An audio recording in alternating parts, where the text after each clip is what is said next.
Hello, we are going to work on problem 8 of the practice problems for module 4. The question is, liquid heptene, C7H10, can react with gaseous hydrogen to make liquid heptane, C7H16. Write the balanced chemical equation for this reaction. So all we really have to do is write a chemical reaction and then balance it. So we're already given two of the chemicals in this reaction. What we need to determine is which is a reactant and which is a product. So we were given that C7H10 can react with gaseous hydrogen, so that we know that's going to be a reactant. And we can go ahead and put that on the left side. But it's reacting with something. It's reacting with gaseous hydrogen.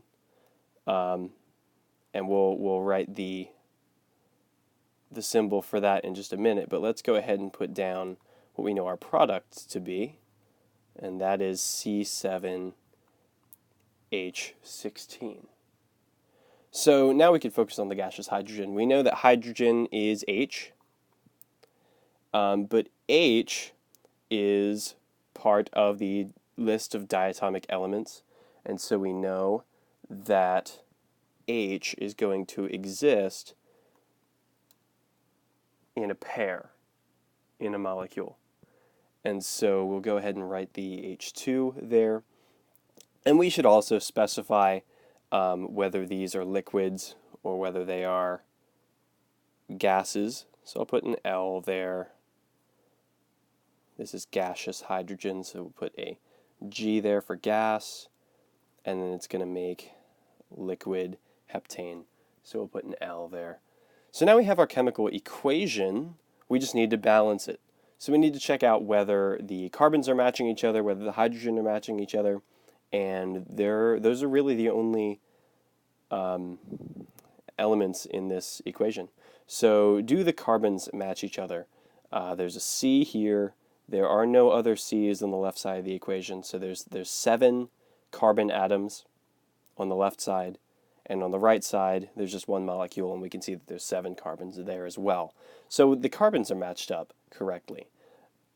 Now we can look at the H's. So there are 10 H atoms, 10 hydrogen atoms, and we have 2 hydrogen atoms here, so that's 12, and we have 6 hydrogen atoms over here. So we do have an unbalanced chemical equation here. The H's are off, and so we'll need to fix that.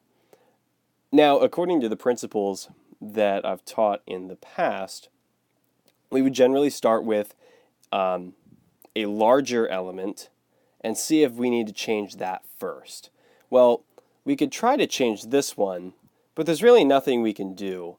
If we try to multiply this entire molecule by 2, we'll throw off the C's and we'll make the H's much larger on the left side than they really need to be. This would become 20, and we'd have 22 compared to 16. So really messing with the larger molecule here isn't going to help. And over here, we have 16 hydrogen, and we only have 12 on the left side, so we won't need to multiply that by anything since it's already larger. So we're left with our single element, which we usually save for last, and that's what we're doing here. So we just need to figure out how much we need to multiply this by to make them match. And so if we have 10 here, we're going to need 6 hydrogens additional to 10 in order to match up with the 16. So we'll need to just multiply this by 3 to make this 3H2. And if we write out the rest of the equation here,